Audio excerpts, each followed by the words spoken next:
Man, I am on a roll recording these videos. Um, last episode ended on 26. Let's pick this bad boy up on 27. 31's my current turn, so let's go to one step behind my current turn. So we traded with Bandar Log for a Skull Staff. Um, he's making me pay out the nose for these items, so I'd rather not keep trading with him. But he's on construction 4, and I am not researching construction at all, so um, there's that, I guess. More nature gems from Facia because of all the air gems we sent him. Um, the casting has slowed down of Carrion Centaur, and the reason is because we need our gems for the big fighting that we're expecting. Um, we take out our villains. Yeah, this is my stupid routed Centaur. Lost me this fight last turn. Really, one PD should be able to take out these guys if they don't route. But yeah, Horde of Skeletons, good spell, especially against piercing weapons. He's on Horde of Skeletons times 5 and advance and cast spells. We take out the PD that we required to remove. We were required to remove this PD in order to sneak our army forward. What? So there's this throne, which looks like it's had all of its chaff killed, presumably by Shinuyama, and Uruk goes in to take it. Shouldn't be a problem, except, no, there's water 1. Sorry, Astral 2, that's a thing. This guy's out of gems. This guy's out of gems, so that's it for the elementals. Stellar Cascades, not an amazing spell. Falling Fires is pretty good though. Sorry, Ghost Grip? You guys can do better than that. Stellar Cascades. It's not enough. You guys got to do more damage. Fire Darts, Falling Fires. The Falling Fires is good.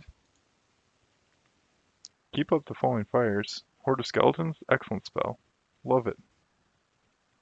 Falling Fires, Stellar Cascades.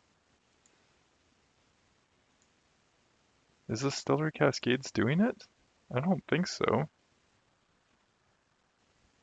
Falling Fires again. It's the Falling Fires that's going to set this over the edge. Oh, and he just takes a morale check just as he's about to get it.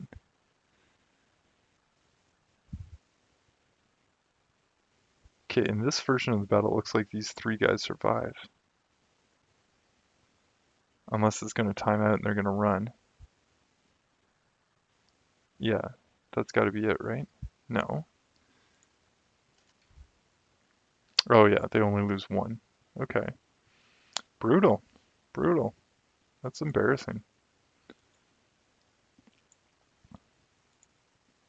I always hate it when this happens to me, but it is a low commitment attack. Okay, Facia attacking Nazca on Elkland, so this is beside his cap.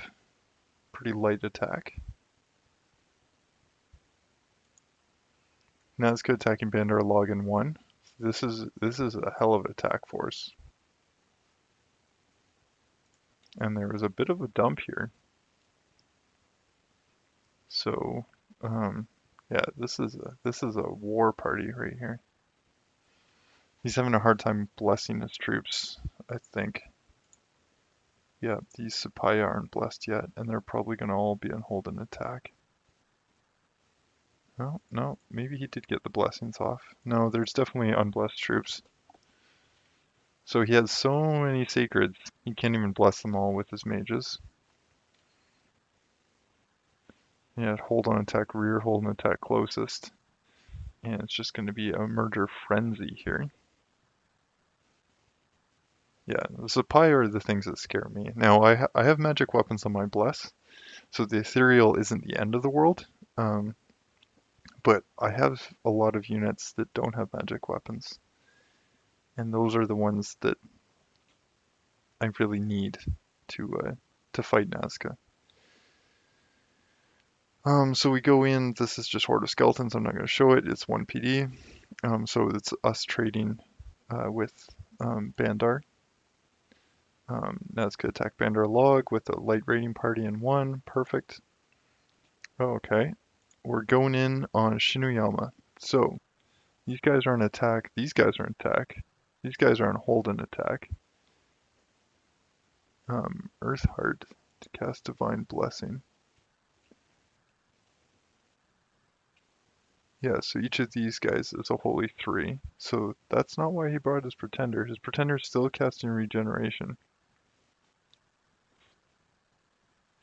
Um, so this is the AI playing at this point. I don't really feel like analyzing their play. Um, these guys are so hard to use. Such an odd path combination. They're great research mages though. The Namari. Alright, what are you doing, bud? You must be off script. Raising skeletons, but on advance and cast spells. Rust Mist. That's nice. Destroy some armors. Wah! No. An arrow? Longbow. 3 points of damage. No. No. Wow. Interesting. But he's twice born. And interestingly enough, the Freak Lord comes back as a white mage. So how's that for abusing game mechanics? And you get a Tartarian chassis that way.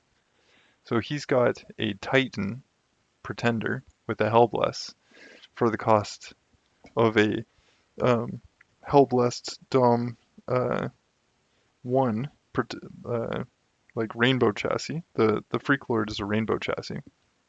Um, he probably took him dormant, so he even got some scales. Like, look, we're gonna mess around with that after this, because I'm kind of curious. 12 nature gems, yes, please. Trade routes. This could be the only income we have here, so that's amazing. Independence, attack Uruk and 1. Good job, Independence. And we run into so this is what it looks like when you're capturing slaves. Each of these guys is a slaver. They are levying slave warriors. My guess is some of them are set to retreat. Maybe, maybe not. My guys retreat faster because they fly. Um, there's no leader here, but there would be one that would come by and pick up the Hadden Runa. Yeah, what is let me check here. 96 5 by 16. That's like 6 per. So he's probably harvesting six slaves per commander per turn, or 3 per commander per turn, and just waiting for an extra commander to come by and pick them up. So strategic map. This is turn 27, yeah. Strategic map. Nazca doesn't have a province adjacent to my stack here. He's got nothing. So what's going on is everything's moving here. Big stack. So he's going to see this. He's also going to see some of the gems, except I'm sneaking these 2. So he's not going to see Foul Vapors. He could see Wooden Warriors. He's going to see my Prophet. So he knows it's serious, but he won't see some of the key magic I'm bringing in. Now, unfortunately, one of the things that's going to happen this turn, I think it's this turn or next turn, is the Seeking Arrows from Phasia do their work and kill his god. Yeah, it would have happened this turn. So he lost his Hellbless.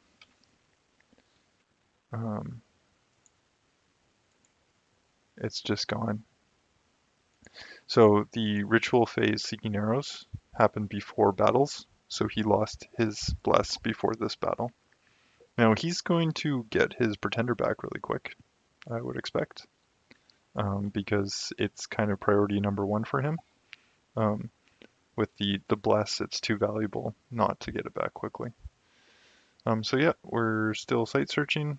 Going to keep doing some logistics back here, but everything is doom stacking towards the front. So my goal here is to get his cap for myself. I'll have at least these provinces from this war. So that's 1, 2, 3, 4, 5, 6 provinces. And maybe I can get more with good positioning after the fact. We shall see. Um, Sweet. Let's turn 27. Let's take a tangent here. Create a pretender god in the Middle Ages that is Agartha. And the Freak Lord only costs 100 points, so it's like the same as the Frostfather. Not as good as the Frostfather because Frostfather has the extra path, and the Freak Lord like gets Adept Crossbreeder. But the key thing here is size 5. Size 5 means White Mage when it dies. I think he had like 8 blood for Blood Vengeance. He had like Twist Fate here, so that's... No, Fate Weaving. Yeah, that's right, that's 7. That requires a negative luck scale. He had 5 for Undying. He had 5 for Berserker. Can't remember what he did with this. Oh yeah, Hard Skin. 5 natural protection. And then he had his resistances. So it's just Major Fire, Major Shock, Major Cold. Major Cold is really nice on these guys, I think. So yeah, what would his scales have been? Well, he might have taken Dormant. He wouldn't have gone no...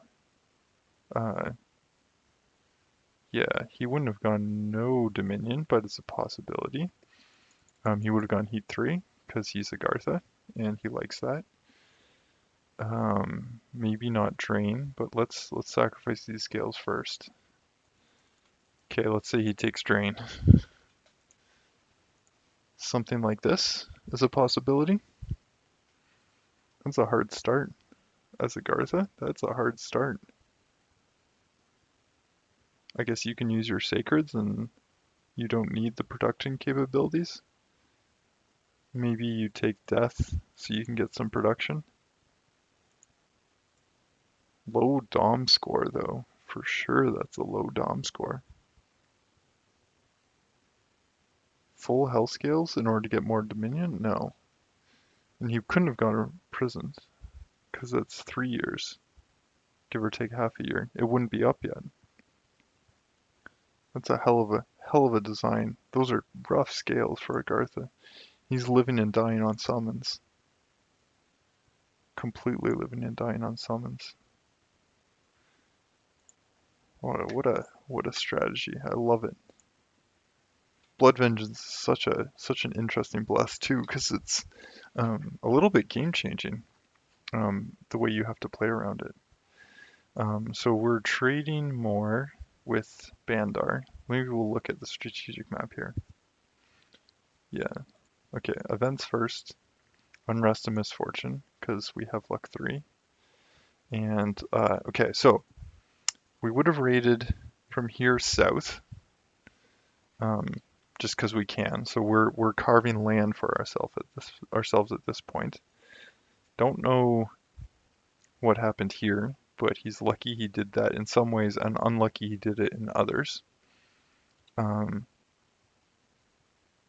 Because we moved on to here. Now what we showed here was our just our death and nature panic apostates. None of the water ones make an appearance yet. The earth one didn't make an appearance either. But what this does look like is it looks like a big stack. Big stack. Lots of sacreds, lots of mannequin, and lots of good priest support. Okay, that's what it looks like. But it's going to have key spells in here. It will have rain. We'll have lightning resistance. Not that I need it anymore, but it's available if I want it. Because I'm thinking his pretender's dead, but it's going to be coming back real soon. And yeah, oh yeah, sorry. Foul Vapors casters coming in from the province behind. So this is it. I'm going to have Foul Vapors. I'm going to have everything I need to take on a big fight in Nazca. Now the nice thing here is Facia rated. Well, nice, not nice. It doesn't matter because the fight's going to be outside now with the condors moving in. So if he patrols from inside the fort and moves these guys in, it could conceivably be the big battle. Um, or he might want to separate, so he tries with his conventional troops first, and then tries with the troops inside his forts second. The reason you might want to do that is if he's worried that I can somehow kill a whole bunch of low morale Hatun Runa, that would allow for an HP route for the whole field, and he could just have his troops retreating for no reason, which is risky, just because he brings so much crappy HP to the field. It's strange that my HP is actually of a higher quality than the Hatunruna, but it's my junky troops here won't rout, even though they're protection 0. Thank goodness. Thank goodness. All right. Aside from that, there's more logistics back here. I don't think I'm casting anything interesting. I'm not going to be site searching. I'm just going to be moving troops around logistically. I'm going to raid from here to here. Make sure I get more of these provinces. I'm going to raid this one probably next turn. Yeah, I think that's it. Yeah, Shinyama's been AI for a while at this point, unfortunately. This is interesting. Bannerus is attacking Agartha. This hurts. 8 of these guys? 8 golem crafters? That's a lot of research. Really all they needed was some chaff around them. And these guys are excellent, especially like with the AI casting mod. You just put a buffer on these guys, you boost them up to Earth 3 with the extra reinvigoration, and even though they're old age, they'll still do a fair bit of damage. Like I love them for casting evocations. And it does look like he has at least a little bit of evocation research. So that's a lot of damage. These are 200 gold each. He kills 8, 1600 gold, plus the fort changes hands. Agartha looks vulnerable. It very much does. Huge white mage seen towering over the army. That's the twice-born god right there. So he's got his chassis back. So he's probably planning to come out swinging. I must have forgot to site search this last turn. No. I moved this. This guy went north to grab this, and this guy came in. So both these are getting site search this turn for nature. Bandar Log fails to take this province with my 1 PD. 1 PD doing its work here. I can't really set 1 PD to retreat, so like he knows this isn't me messing with him. But yeah, animate skeleton and animate skeleton and raise dead. Those are his spells. And he routs. That's it. Is it turn timer? Nope. Battle round 20. It's not turn timer. It's just an unlucky morale roll. Alright, that's turn 28. Let's jump to turn 29. There's a lot going on diplomatically here, behind the scenes, but it's not something I can remember, so I can't help there. Shade Mail Swamp, air 1, death 1, so it's decent. So trading provinces wasn't totally for nothing there. So light rating, Bandar attacking Nazca. At this point, because I'm going to be killing Nazca, this radiant's really important because this is kind of setting the negotiating stage for who gets what land. So very, very important. Vanarus attacks Agartha, but was defeated. So the god's in. Um, there's mages here. The mages are kind of standing away from the troops. There's a lot of magma children. And what is the god? The god is about to. Jesus, he's a super combatant. Wow, an undead super combatant. I don't even know if I have the tools to kill this. I would have to go like probably get dust to dust and wither bones if I wanted to kill that easily. Which let's like I already have dust to dust. Because I'm worried about killing Sapaya. I went and picked it up. Sapaya are the ethereal undead Nazcan troops. Um, yeah, so this force here, he brought too many force multipliers, like the mages. This is mage heavy, unit light. This could kill PD and take no casualties, but like any kind of resistance, and he was in trouble. He did kill 27 magma children, which is not nothing. So he's got that's really like chipping into his research, probably Agartha's research. But like, man, this is not good for Vanarus. He cannot afford to keep trading like that. Um, Face the attack Nazca in 1. So again, just setting the stage for what negotiations are going to be like once Nazca is dead by my hand. Now this is important. So we took Nazca with no resistance. This means Facia moves off and we move in to take his place. That doesn't necessarily have to happen in that order, because the next thing that happens is that we fight Nazca. So because his cap was occupied, he can't do move and patrol, he has to do move onto his cap. So let's have a look at this. This is his Doom Squad of like 500 units that was uh, sitting beside his cap last turn, and he's moved it onto his cap. So he knows. Well, I had actually sent him a message in game saying, "This is it. Like it's over. I'm gonna kill you. It's been nice playing with you. Goodbye," kind of thing. Um, so these troops are coming in. Let's slow this down because. Ooh, let's see if we can change the combat log. Yeah. Um, yeah. So pardon the audio because there's going to be a lot of vine whips flying around. So let's see what's gotten cast here is foul vapors is the big one. Rain makes it harder to fly. I don't know what that actually means because everything on the map is going to be flying right now. And foul vapors means that every so often, like some of these guys are going to be ticking down just a little bit with the poison damage, and that can often cause morale checks.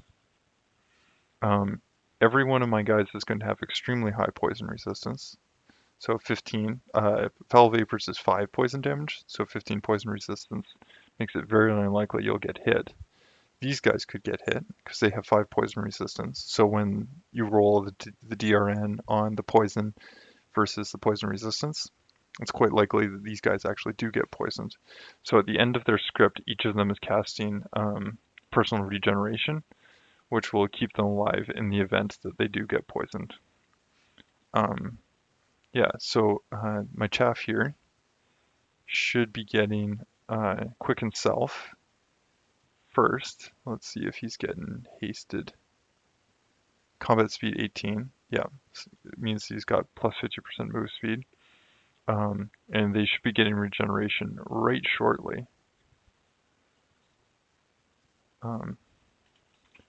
Battle round 4. Where's the regeneration, boys? Oh, okay, so those other ones resisted. No, this is really frustrating. I have a national spell. It requires an H4 to cast, and there's a smaller area of effect one that requires an H2. And it gives regeneration to undead units. However, So even though it's targeting your friendly units, it's still magic resistance negates. So these guys have low magic resistance, but it's not nothing.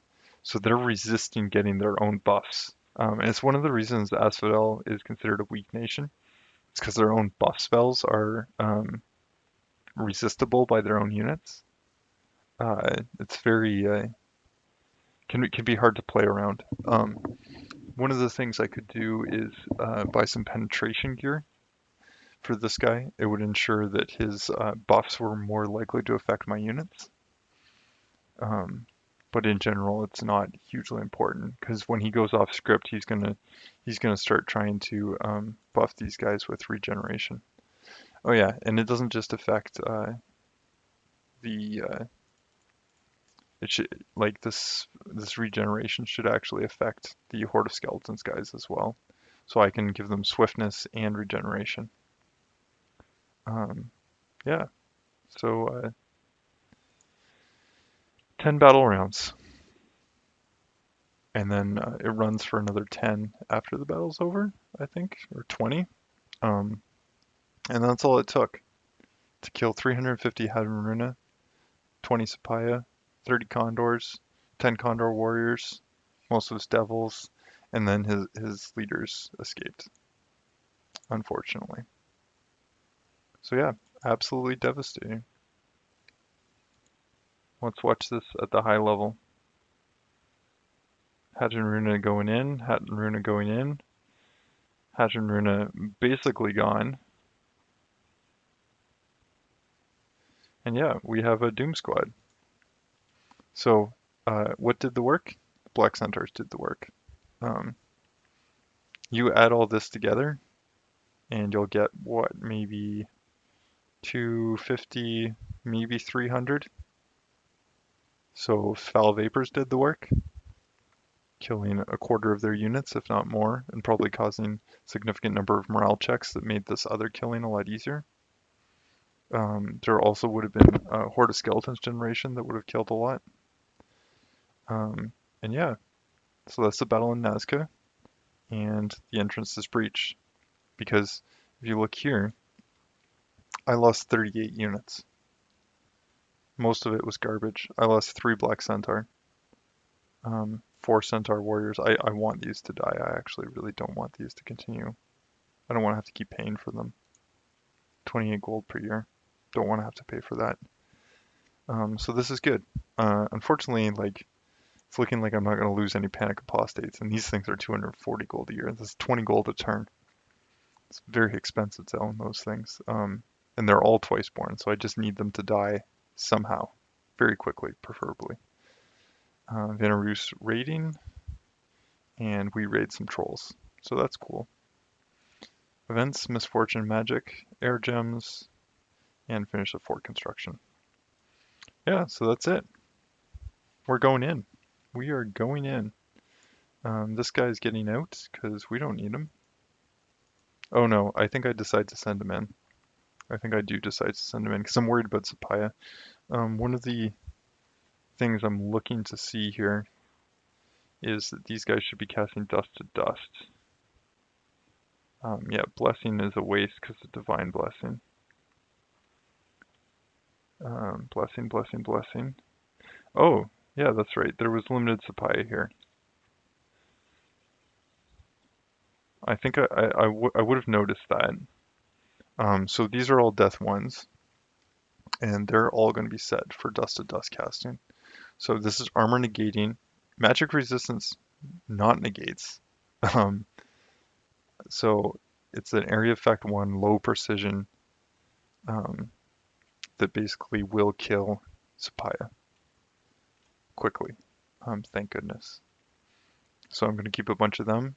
I'm reading back here, so I'm carving out a pretty good chunk of land at this point, because I see that Facey has gone south. There's good pickings down here, right? Like he can go after Nabaa and Nabaa's old lands because Nabaa's been AI for ages, ever since Nazca killed him. Nazca's not going to be able to defend that because he's worried about defending his cap, and I'm taking care of his cap. So this is just totally free pickings for Facia here. So I understand why he's going for it. Um, yeah, that's a cool turn. I think I'm gonna go to next turn, and we'll see how we're doing. I'll stop it there. So one turn away from my current turn is where we're gonna stop this. I'm working on turn 31 right now. So more trading with Bandar Log. I think we made him a clam of pearls, so 2 temporary astral gems, which he's going to be able to put to excellent use because he's in constant fighting. Yeah, I love watching that guy play. Van Roos attacking Agartha, but another huge bit of damage on Van Roos.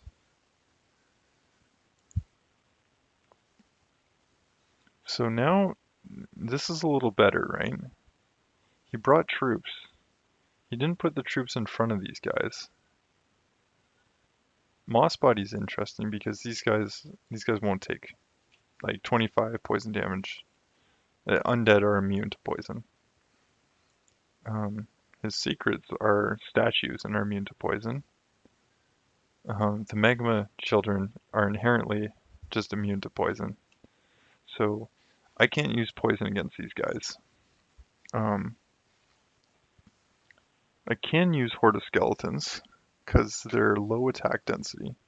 So Horde of Skeletons is actually going to be pretty nice for putting up a chaff wall in front. Because each square is only going to be able to kill 2 skeletons per turn.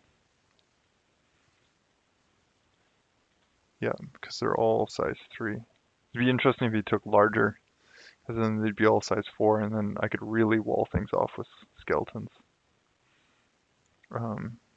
High protection, immune to poison. These guys are going to suffer fatigue, right? These guys have encumbrance 5. That are going to be fatigued just walking here in the cold. My Dominion's cold as well, so if I had to fight Agartha, Rigor Mortis is going to be helpful. Dark Vision won't be, because these guys have Spirit Sight. And these guys also have Spirit Sight too, I think. Yeah. Dark Vision 100, same thing. Well, not the same thing, but close enough to the same thing. Wailing Winds, a morale play. That's smart, right? Is that smart? What's morale on these? If it, oh, no, maybe it's not smart. No, no, not smart. And Berserker, of course. So morale can't make Berserker's route, can't make morale 30 route, and can't make morale 50 route. And that's what's on the field here. Yep. It's almost entirely unroutable units. So that's not going to work. Could these guys route? Yeah, okay, so he could get the commanders. That's possible. But it's not going to happen. So he could lose mages. He could lose chaff. He's definitely lost chaff. Like this thug, this could be a good idea. He had that for Wailing Winds. Maybe he thugs instead of casts Wailing Winds, but that hurts. That hurts. So Marika finally took this throne. Nicely done. Still takes a little bit of losses. This is cheap though. Although the Royal Guard, that's not that cheap.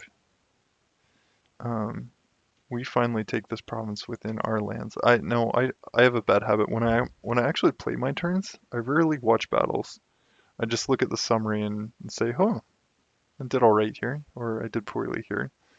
And it's one of the reasons I like making these videos, because it gives me an idea of what actually makes a difference in the game. So I should be able to get 3 castings of, oh, killed by an arrow, of course. Should have done skeletal body apparently. Because these guys are getting focused by arrows. Yep, they're still getting focused by arrows. Should have done skeletal body. 1 casting of Horde of Skeletons, skeletal body, or 1 casting of skeletal body and then Horde of Skeletons. That would have been the way to do this. This guy's bleeding. Jesus. And then the skeletons themselves are going to do just fine. So, Sinister Fallen are Dark Vision 50. Skeletons have Spirit Sight, so it's they don't they don't suffer any penalties fighting in the dark. Yeah, so lost some units there, unfortunately. Necromancers, maybe I'll recruit some more of them. That would be nice to have a few. We raid this province off of Nazca. Very nice. Bandar Log takes our province that we sold him ages ago. And we go inside the fort, and already things happened. We just got the living heck. What is it? Can we view the combat log? Combat log, scroll combat log, plus minus. Um, it's going to start with Divine Blessing from Nazca's side, and then Purifying Water is his smite. So all those images on my part of the screen here was an area of effect water smite, which is going to just chew through my chaff. So we get our Divine Blessing off, we quicken, but like these holes here are where the smites have gone through our stuff. So same thing, natural rain, foul vapors, because I'm paranoid about fire casting, but it's the smiting that's doing it to me. Big smiting. I was scared of fire elementals. In hindsight, I probably shouldn't have positioned so close because these archers are going to shoot at me. My sacred units are set up to attack large monsters because I was worried about full-size elementals, and the magic weapons is going to be helpful against that. Earlier I said that Dust to Dust was going to be an important spell here. So it's these little water casts. You can see this water animation here. That's a Dust to Dust. So it's taking out a Sapaya there. You can see those little splashes are going to pop up in the Sapaya. Little splash, and he's gone. So it's 22 armor to gain damage, and these hit points on these things are 10. So one cast of it can be really nice, especially if there's two in a square, because it'll kill both of them. Yeah, it doesn't look it, but again, Foul Vapors is doing its thing. And over here, these guys are on hold and attack large monsters. These things are size 6. So with no elementals in the field, we are going for their size 6 units. This is important. This turn he got his god back. He must have just got it this turn because it doesn't look like he had the chance to script it. So it would have whatever script he left it with from the looks of things. It is taking poison damage.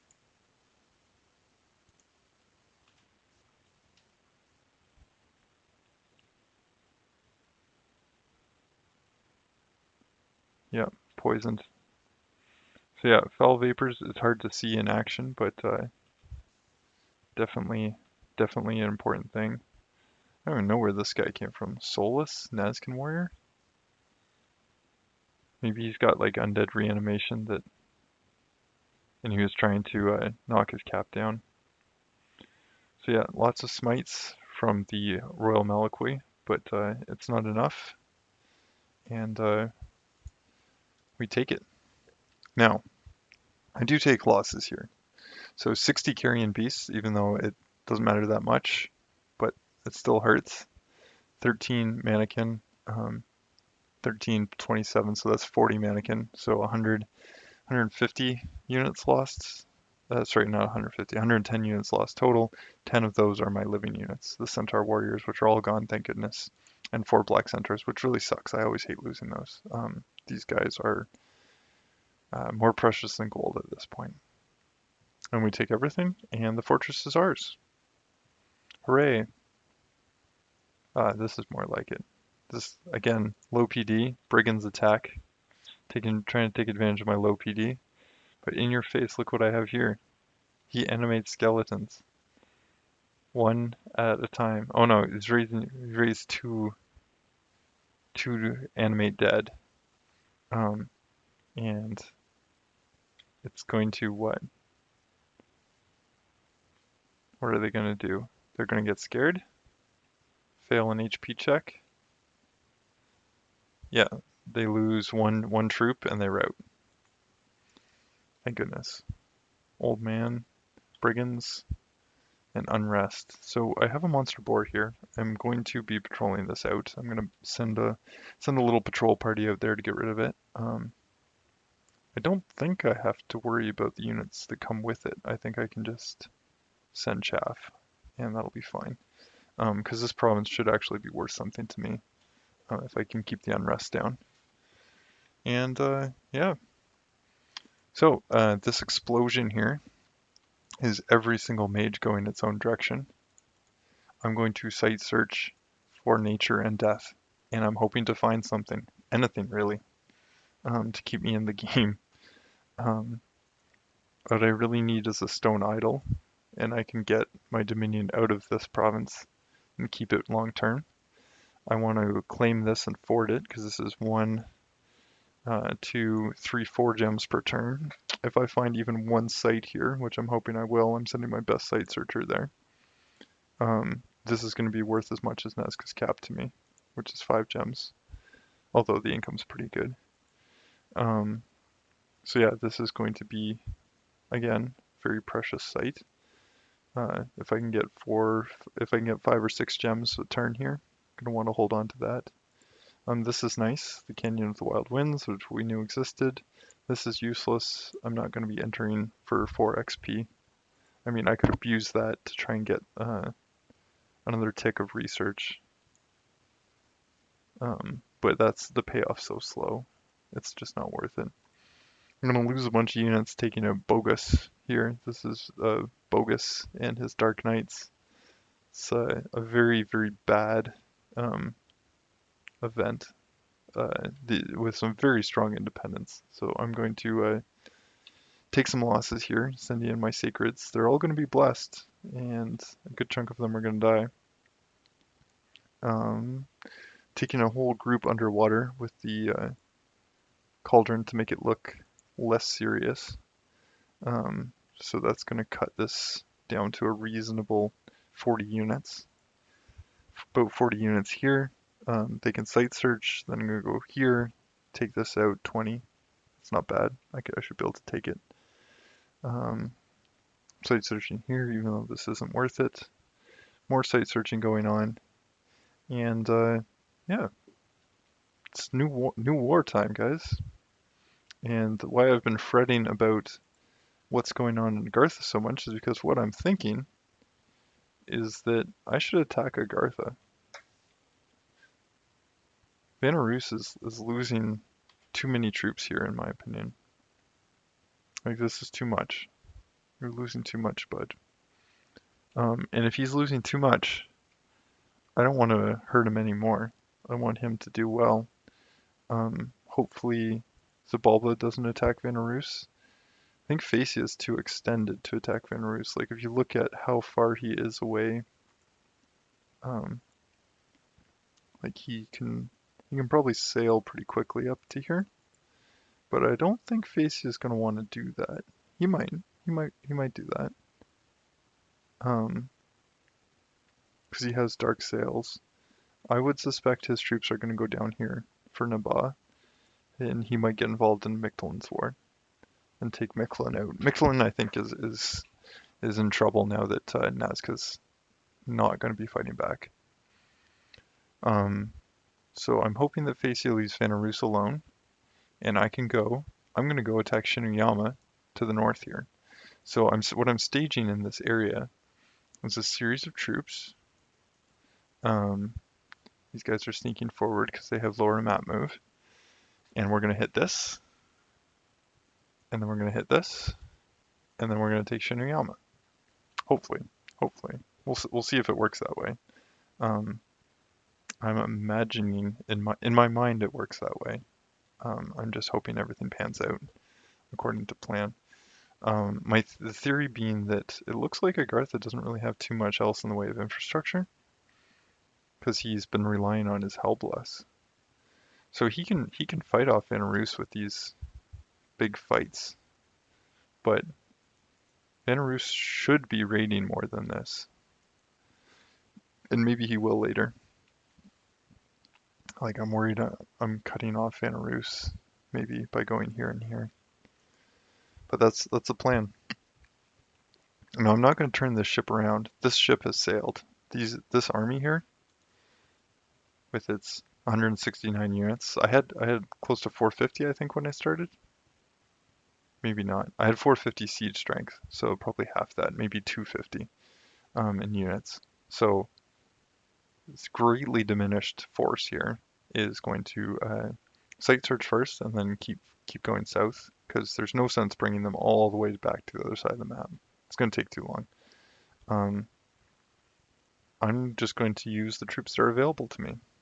So that is going to be I've got a Panic Apostate that's twice born, good to go. I've got these Panic Apostates which aren't twice born, still want to get them involved anyway, because why not? Should really get them twice born before I lose them, but I don't mind using them before they're twice born if I can keep it non-risky. And the chaff generation is getting pretty serious. Look at all these guys. What do I do? Select all commanders of one type.